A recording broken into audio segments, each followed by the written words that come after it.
Good morning, students. Good morning.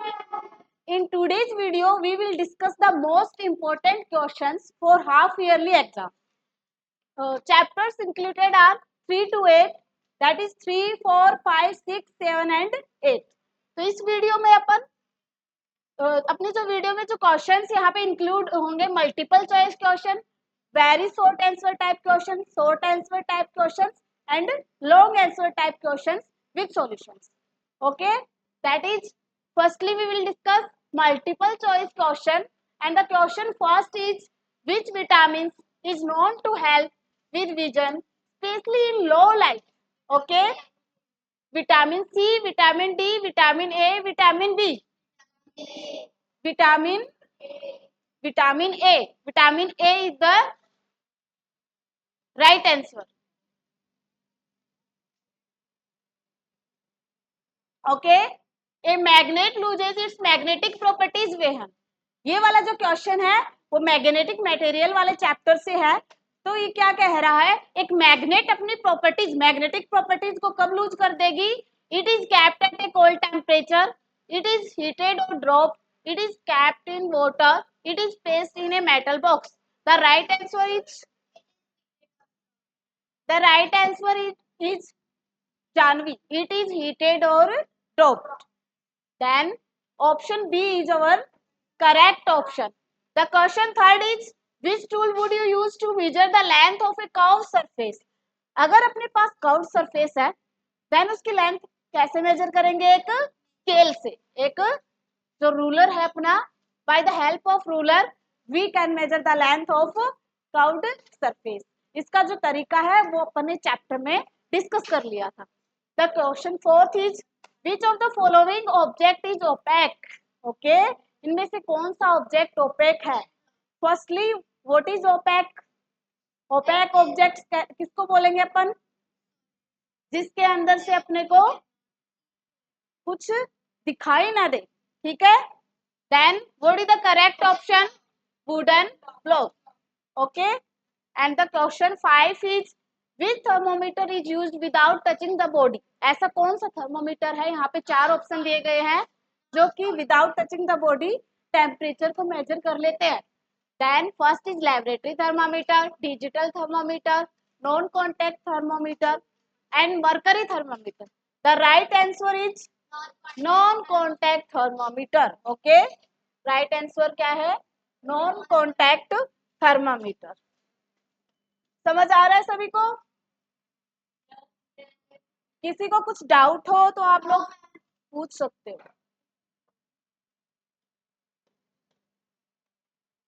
What is the freezing point of water on the Celsius scale? The next question क्या है कि जो water का जो freezing point है Celsius scale पे, not Fahrenheit, in the at the Celsius scale 0 degree Celsius. Okay, तो 0 degree Celsius is the right answer. Very short answer type questions. First question is, name 2 foods rich in proteins. ऐसे 2 foods के नाम बताए जिसके अंदर proteins ज्यादा amount में पाया जाता है। तो right answer is dal and soybean. दाल और जो सोयाबीन है उसमें जो प्रोटीन्स है वो ज्यादा अमाउंट में पाया जाता है। और भी अगर आपके पास कुछ एग्जाम्पल है इनकी जगह आप रिप्लेस कर सकते हैं। Okay, second question is, name 2 sources of vitamin C. Vitamin C के 2 सोर्स बताए, that is orange and strawberry. Okay, give one use of a magnetic compass. Magnetic compass का क्या यूज है? डायरेक्शन को बताने के लिए। It is use to navigation direction, determine direction. तो डायरेक्शन के लिए किसका यूज किया जाता है? मैग्नेटिक कंपास का यहाँ पे यूज किया जाता है। Understand? And the next question is, name 2 magnetic materials. Magnetic materials क्या होते हैं? Iron and iron like thing को क्या कर लेते हैं? अपने और अट्रैक्ट कर लेते हैं। The 2 examples of magnetic materials are iron and nickel. Okay, तो अपने ये कुछ क्वेश्चंस थे। The next question is, give one example of circular motion. क्या पूछा गया है कि सर्कुलर मोशन का कोई एक एग्जांपल दीजिए। तो car turning around a curve, ठीक है, कर्व पे जब कार टर्न लेती है, ठीक है, तो सर्कुलर मोशन का एग्जांपल है ये। अपन ने कुछ टाइप्स पढ़े थे मोशन के, कौन कौन से? Translatory motion that is linear motion, circular motion and oscillatory motion. ठीक है, उस चैप्टर से क्वेश्चन है। तो इसके साथ साथ ये वर्कशीट का मतलब ये नहीं है कि अपने को यही क्वेश्चन लर्न करने हैं, इससे रिलेटेड जितने भी टर्मिनोलॉजी है आप लोग रीड करोगे, लर्न करोगे।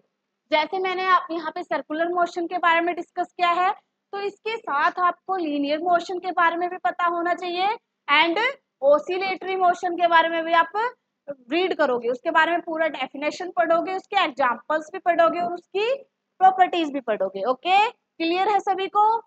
What is the normal body temperature in Fahrenheit? जो बॉडी का जो नॉर्मल टेम्परेचर है फ़ारेनहाइट के अंदर वो क्या होता है? ठीक है, ह्यूमन बॉडी का जो नॉर्मल टेम्परेचर है वो होता है 98.6 डिग्री फ़ारेनहाइट। ठीक है, ये नॉर्मल बॉडी टेम्परेचर होता है। तो आप सेल्सियस के अंदर और फ़ारेनहाइट के अंदर दोनों के अंदर ये चीज लर्न कर लेना for the half yearly exam. किसी को कुछ डाउट है इतने में? नहीं है? शॉर्ट आंसर टाइप क्वेश्चन अगला जो पार्ट रहेगा, अपना जो पेपर का पैटर्न रहेगा इन द सेम वे में रहेगा।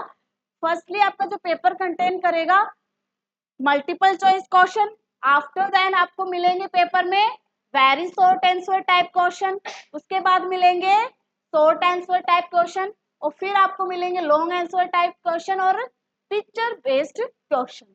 इस तरीके से आपका पेपर का पैटर्न यहाँ पे सेट किया गया है। Okay, short answer type question का अपना फर्स्ट क्वेश्चन है what happens to the liquid in a thermometer when placed in a cold water. ठीक है, थर्मोमीटर के अंदर जो लिक्विड होता है, विच लिक्विड, कौन से लिक्विड की बात हो रही है यहाँ पे? कौन से लिक्विड की बात हो रही है? मर्क्यूरी, मर्क्यूरी, मर्क्यूरी की बात हो रही है यहाँ पे, उस लिक्विड की बात हो रही है। तो क्या बोला गया है कि लिक्विड जो होता है थर्मोमीटर के अंदर, उसके साथ क्या होगा जब अपन थर्मामीटर को कहाँ पे रख दे? कोल्ड वाटर के अंदर रख दे। In that case what happens with the liquid? क्या होगा? लिक्विड कॉन्ट्रैक्ट्स हो जाएगा और अपनी वैल्यू से डाउन चला जाएगा।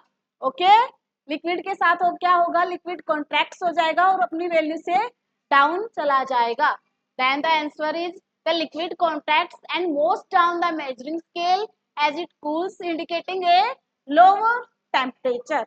Okay, what are the benefits of classify materials? Materials को एक सेकेंड, मटेरियल्स को क्लासिफाई करने का क्या बेनिफिट्स है? ठीक है, तो हमने कैसे कैसे क्लासिफाई किया था मटेरियल्स को? किन किन बेसिस पे क्लासिफाई किया था हमने? क्या क्लासिफिकेशन किया था मटेरियल्स का जानवी?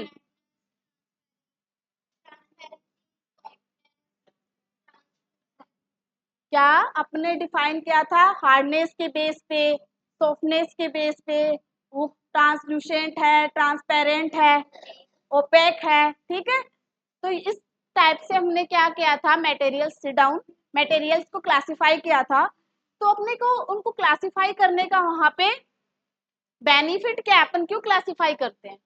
क्योंकि अगर अपन मटेरियल्स को क्लासिफाई कर देते हैं तो उनको क्या है, उनकी जो प्रॉपर्टीज है उनको भी अपन सेपरेट सेपरेट कर चुके होते हैं। तो जिन यूजेस में अपने को उस मटेरियल्स को लेना होता है, जिस भी पर्पज से लेना होता है, अपन ले सकते हैं क्योंकि अपन उनको डिफाइन कर चुके होते हैं अलग अलग कैटेगरीज में। तो उनको उसी प्रकार से अपन यूज में ले सकते हैं बाई क्लासिफाई देम। ओके, तो आंसर है classifying materials help in organize them based on their properties. उनकी प्रॉपर्टीज के ऊपर बेस्ड उनको ऑर्गेनाइज करने में हेल्प मिलता है। Making it easier to understand their usages, और उनके यूजेज क्या है वो भी अपन आसानी से समझ सकते हैं अगर अपन उनको क्लासिफाई कर देते हैं। Using appropriate materials for specific applications and conducting scientific studies. Okay, scientific studies के लिए भी इजीली इनको यूज में ला सकते हैं। तो ये इसका आंसर था।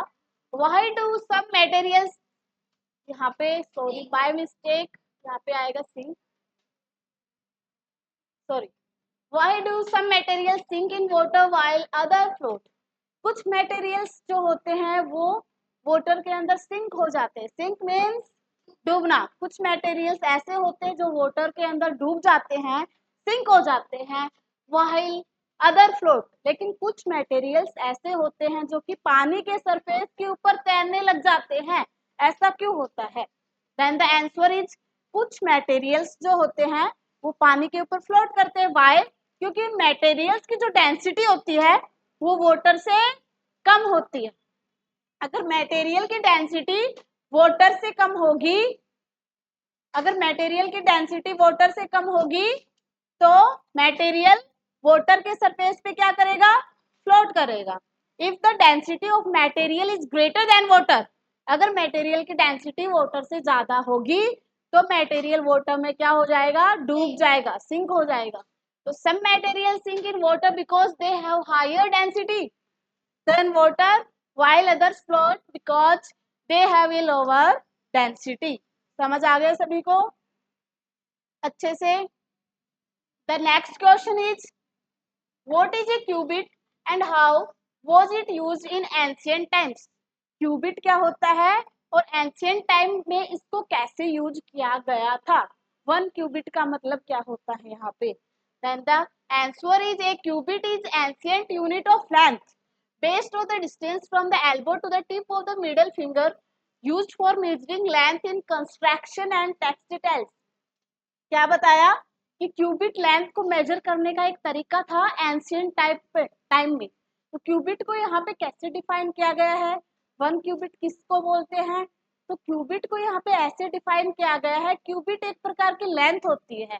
अपना जो हैंड है उसका एल्बो, एल्बो मीन्स कोहनी, और एल्बो से लेके जो मिडल फिंगर का टिप है, मिडल फिंगर का ये वाला टिप है, यहाँ से लेके यहाँ तक की जो डिस्टेंस है उसको क्या माना गया था? 1 क्यूबिट, एक क्यूबिट के इक्वल माना गया था। तो पुराने जमाने में एंशियंट टाइम्स में अपने पास मेजर करने का कोई इंस्ट्रूमेंट नहीं था। There is no ruler, no tape. Then अपने को जो भी कंस्ट्रक्शन वगैरह या किसी भी चीज को मेजर करना होता था, अपन एल्बो, पाल्म, इन सब तरीकों का यूज करके ही हम चीजों को मेजर करते थे। ओके, ये चीजें अपन ने क्लास में डिस्कस भी कर ली थी, आपको सब क्लियर है आई थिंक। ओके, किसी को कुछ डाउट नहीं है ना? Next question is, what is oscillatory motion? Oscillatory motion क्या होता है? Give one example from your daily life. What is oscillatory motion? Oscillatory motion क्या है? 1/4 एंड बैक मोशन। क्या बताया? अगर कोई बॉडी है, कोई ऑब्जेक्ट है, अगर अपना मोशन एक सर्टेन टाइम इंटरवल में रिपीट करने लग जाता है, अगर कोई बॉडी, ऑब्जेक्ट या ह्यूमन बीइंग कुछ भी अपना मोशन रिपीट कर रहा है, बार बार उस मोशन को रिपीट कर रहा है, दैट इज ऑसिलेटरी मोशन। जैसे कि अपन प्लेग्राउंड में जाते हैं बाहर, तो जो झूला होता है छोटे बच्चों का झूलने का, वो क्या होता है? एक बार आगे जाता है, थोड़े टाइम बाद पीछे आता है, फिर थोड़े टाइम बाद आगे आता है। दैट मीन्स वो मोशन अपना क्या कर रहा है? वहां पे रिपीट कर रहा है, मोशन को बार बार रिपीट कर रहा है, आगे पीछे आगे पीछे। That is oscillatory motion। Then oscillatory motion is a repeated back and forth movement like a swing in a playground। Understand? What happens when you break magnet into 2 pieces? क्या बोला गया है? अगर आप मैग्नेट को 2 पीसेज के अंदर break कर दोगे, डिवाइड करोगे, then what happens with the poles of magnet and what happens with the magnets? We know that a bar magnet, we know that a bar magnet having 2 poles, one is north pole and the other one is south pole। 2 पोल होते हैं। if we break the magnet, sorry, if we break the magnet, अगर middle part से अपन magnet को break कर देते हैं तो क्या मैग्नेट ऐसे बन जाएगा? ये नॉर्थ पोल हो गया, ये साउथ पोल हो गया? No no। अगर हम इसको ब्रेक कर देंगे तो यहाँ पे साउथ पोल प्रोड्यूस हो जाएगा और यहाँ पे क्या इंड्यूस हो जाएगा? सेकंड पे नॉर्थ पोल इंड्यूस हो जाएगा। ठीक है, that means single pole never exist. हमेशा किसी मैग्नेट के 2 ही पोल होंगे, नॉर्थ पोल, साउथ पोल, और south pole and north pole. Clear है सभी को? What is balance diet? I think आपको पता होगा, सबसे इजी क्वेश्चन है ये। A diet that consist of all nutrients, एक ऐसा डाइट जिसके पास सारे न्यूट्रिएंट्स हो right amount, in the right amount, जैसे वाटर, रफेज, फाइबर्स वगैरह, प्रोटीन्स, मिनरल्स, डाइटरी फाइबर, सब एक राइट अमाउंट में वहां पे प्रेजेंट हो अपनी डाइट में, उस डाइट को अपन क्या बोलेंगे, वो कौन सी डाइट है, dietary diet, sorry balance diet. Okay, a diet that consists of all the nutrients in the right amount including dietary fibers and water is called a balanced diet. Okay, long answer type questions, देखो हमने अपने इस video में MCQs देख लिए, very short देखे, after last जो अपना पार्ट है वो है लॉन्ग आंसर टाइप क्वेश्चंस। अपन बड़े क्वेश्चंस के बारे में स्टडी करेंगे यहाँ पे, ठीक है, ये भी एक पार्ट है। तो मोस्ट जनरली क्या हो रहा है, आप लोगों को लॉन्ग, जैसे मैं देख रही हूँ आपको दिक्कत आ रही है लॉन्ग आंसर टाइप क्वेश्चंस को लर्न करने में, जैसे अपन ने टेस्ट लिए हैं उसमें मैंने ऑब्जर्व किया है। तो मैंने पहले भी बताया और अब फिर रिपीट कर रही हूँ, अगर आपको लॉन्ग टाइप क्वेश्चंस लर्न नहीं हो रहे हैं तो उसको स्मॉल स्मॉल पार्ट्स में ब्रेक कर लो, ठीक है, एक सेंटेंसेस बना लो उनके अलग अलग, उसको फिर लिख लिख के याद कर सकते हो, ठीक है, क्योंकि आपके हैबिट में नहीं आए अभी तक लॉन्ग आंसर टाइप क्वेश्चंस याद करने, तो आप क्या करोगे, उनको स्मॉल स्मॉल पार्ट्स में ब्रेक करके याद कर लोगे, ठीक है। अगर स्मॉल स्मॉल पार्ट में ब्रेक कर दोगे तो स्मॉल क्वेश्चन ही बन जाएंगे, फिर उनको लास्ट में ऐड कर देना, फिर आपका लॉन्ग बन जाएगा। तो आप लिख के याद कर सकते हो, बाय पार्ट पार्ट करके उसको भी लर्न कर सकते हो, इस तरीके से आप questions long answer type questions को भी लर्न कर सकते हो। तो फर्स्टली आपका क्वेश्चन है, discuss the difference between the attraction and repulsion of magnets with examples. क्या पूछा गया, अपने पास जो मैग्नेट होता है उसका अट्रैक्शन और उसका रिपल्सन के बारे में बताओ। मैग्नेट की जो प्रॉपर्टी है, बार मैग्नेट की प्रॉपर्टी में हमने पढ़ा था कि वहां पे अट्रैक्शन भी होता है पोल्स के बिटवीन, वहां पे रिपल्सन भी होता है।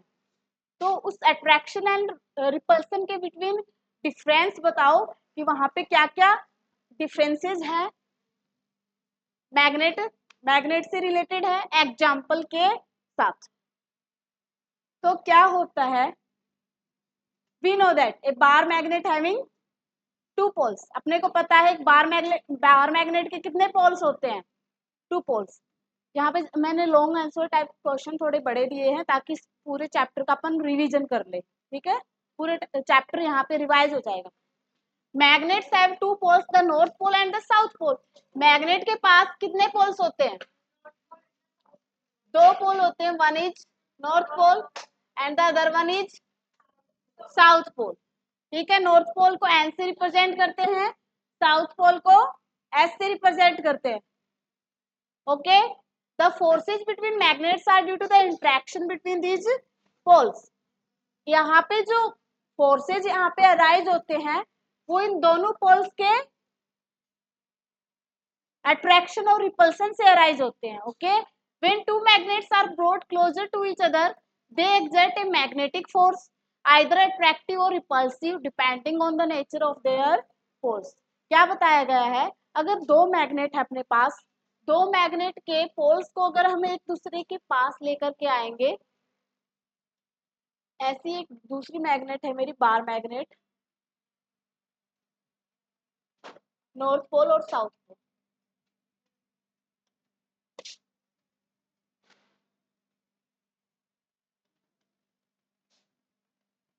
नॉर्थ पोल और साउथ पोल। तो यहाँ पे क्या होता है, एक मैग्नेट के पोल को दूसरे मैग्नेट के पोल के पास लेके आएंगे तो वहां पे या तो अट्रैक्शन हो सकता है या फिर रिपल्सन हो सकता है। तो अट्रैक्शन कब होता है, रिपल्सन कब होता है, तो अट्रैक्शन जब होगा जब वन बार मैग्नेट का सेम पोल दूसरी बार मैग्नेट के उसी पोल के पास लेके आएंगे तो होगा वहां पे रिपल्सन। अगर हम ऑपोजिट पोल्स को एक दूसरे के पास लेके आएंगे तो क्या होगा, अट्रैक्शन। इसको हम नेक्स्ट स्लाइड पे समझते हैं। क्या बताया मैंने कि अपने पास दो मैग्नेट्स है, नॉर्थ पोल और साउथ पोल, ये दोनों मैग्नेट के नॉर्थ पोल है और साउथ पोल है, नॉर्थ पोल और साउथ। अगर इस मैग्नेट का नॉर्थ पोल में साउथ पोल के पास लेके आ रही हूँ देन यहाँ पे होगा अट्रैक्शन, ये दोनों मैग्नेट्स एक दूसरे को क्या करेंगी, अट्रैक्ट करेंगे, because opposite poles are attract to each other. Okay, ऐसे ही अगर मैं साउथ को उसके नॉर्थ के पास लेके आऊंगी तो क्या होगा, अट्रैक्शन होगा। क्या होगा, अट्रैक्शन होगा।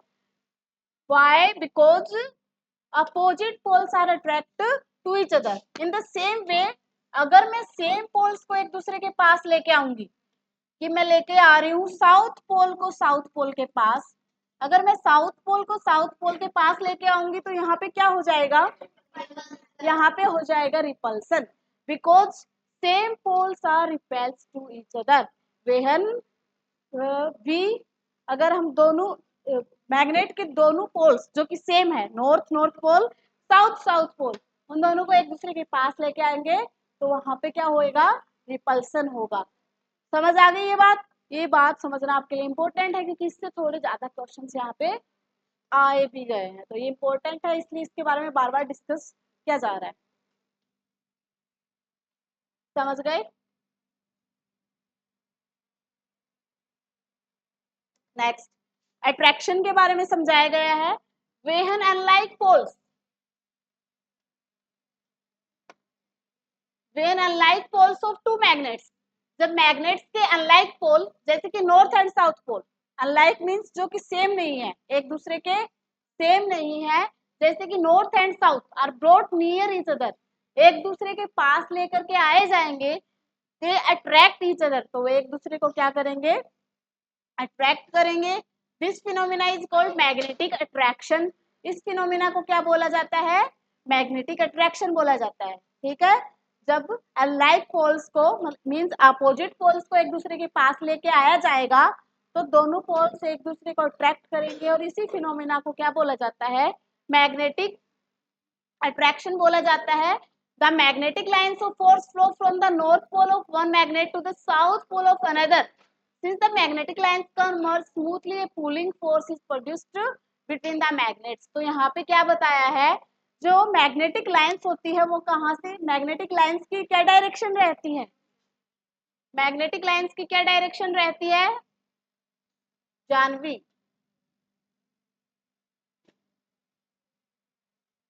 North pole south. तो आउटसाइड द बार मैग्नेट बात करें तो north pole to south pole magnetic field lines की डायरेक्शन होती है। एंड अगर हम बात करें इनसाइड द बार मैग्नेट की इनसाइड बात करेंगे, then what is the direction of magnetic field, what is the direction of magnetic field, south pole to north पोल।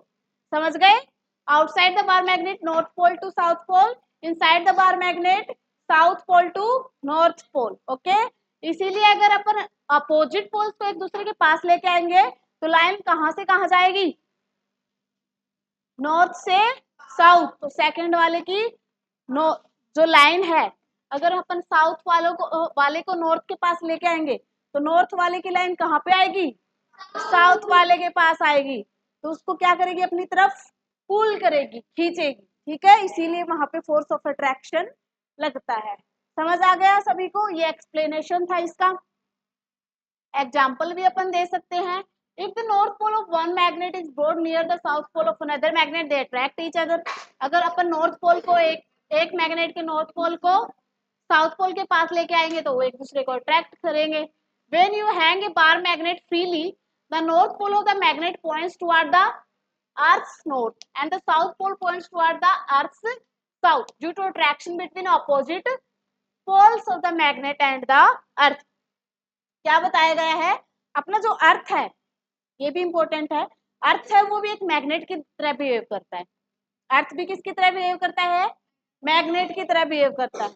अगर अपन एक बार मैग्नेट को फ्रीली अर्थ के मैग्नेटिक फील्ड में सस्पेंड करेंगे तो वहां पे क्या होगा, बार मैग्नेट का जो नॉर्थ पोल है वो व्हाट हैपन, बार मैग्नेट का जो नॉर्थ पोल है वो अर्थ के नॉर्थ पोल के टुवर्ड्स क्या हो जाएगा, अलाइन हो जाएगा, और बार मैग्नेट का जो साउथ पोल है वो किसकी तरफ मूव हो जाएगा, अर्थ के साउथ पोल की तरफ। ओके, अट्रैक्शन बिटवीन, ये डायग्राम से आपको रिप्रेजेंट भी करना है अगर ऐसा कुछ क्वेश्चन आ गया तो। अट्रैक्शन बिटवीन अनलाइक पोल्स के बिटवीन अट्रैक्शन कैसे होता है, नॉर्थ और साउथ, नॉर्थ पोल और साउथ पोल एक दूसरे को क्या करते हैं, अट्रैक्ट। ये एरो क्या रिप्रेजेंट कर रहे हैं कि ये दोनों एक दूसरे को क्या कर रहे हैं यहाँ पे, अट्रैक्ट कर रहे हो। नेक्स्ट आपको बताया गया है रिपल्सन ऑफ मैग्नेट्स, मैग्नेट्स के रिपल्सन के बारे में। When like pole of two magnet north north और south south are brought near each other, they repel each other, this phenomena is called magnetic repulsion. जब मैग्नेट के same pole को, जैसे south south को, north north को एक दूसरे के पास लेके आया जाता है, तो वहां पे क्या हो जाता है, वहां पे हो जाता है रिपल्सन। ठीक है, ये बात बताई गई है। एक्सप्लेनेशन कैसे देंगे, सेम वे में मैग्नेटिक फील्ड लाइंस वाले कॉन्सेप्ट के ऊपर बेस्ड है। The magnetic lines of force between like poles run in opposite direction and can not merge. कि अगर अपन अपोजिट पोल्स को एक दूसरे के पास लाएंगे, सॉरी सेम पोल्स को एक दूसरे के पास लेके आएंगे, तो क्या होगा, उन दोनों को एक दूसरे की मैग्नेटिक फील्ड लाइन से कोई मतलब नहीं है, मतलब वहां पे मैग्नेटिक फील्ड लाइंस मर्ज नहीं हो रही, और वो एक दूसरे को क्या करेंगे, यहाँ पे रिपेल करेंगे। They push away each other, वो एक दूसरे को पुश अवे करेंगी, और यहाँ पे एक रिपल्सिव फोर्स भी क्रिएट हो जाएगा।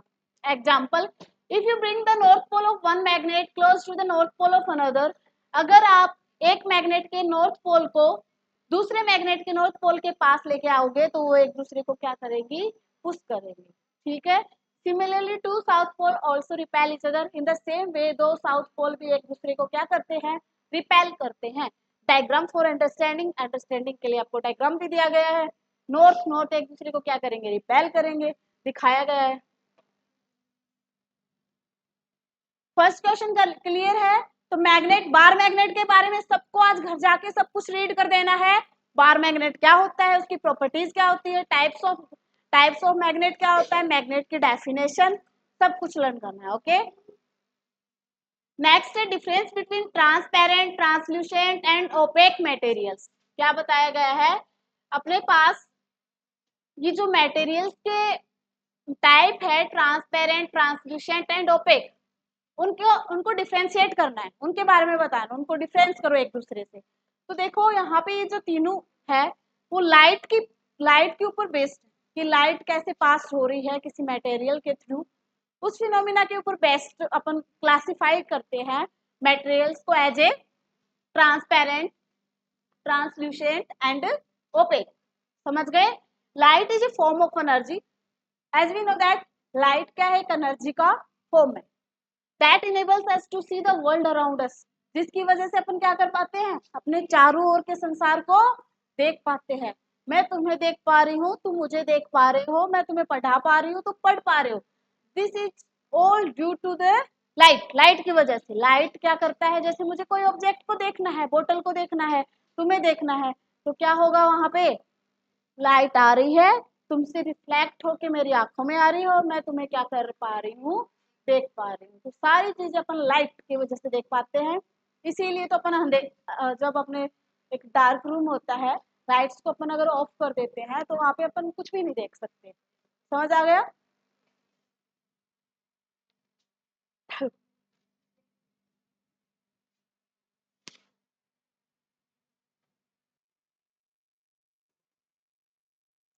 Then the next question is difference between transparent, translucent and opaque materials.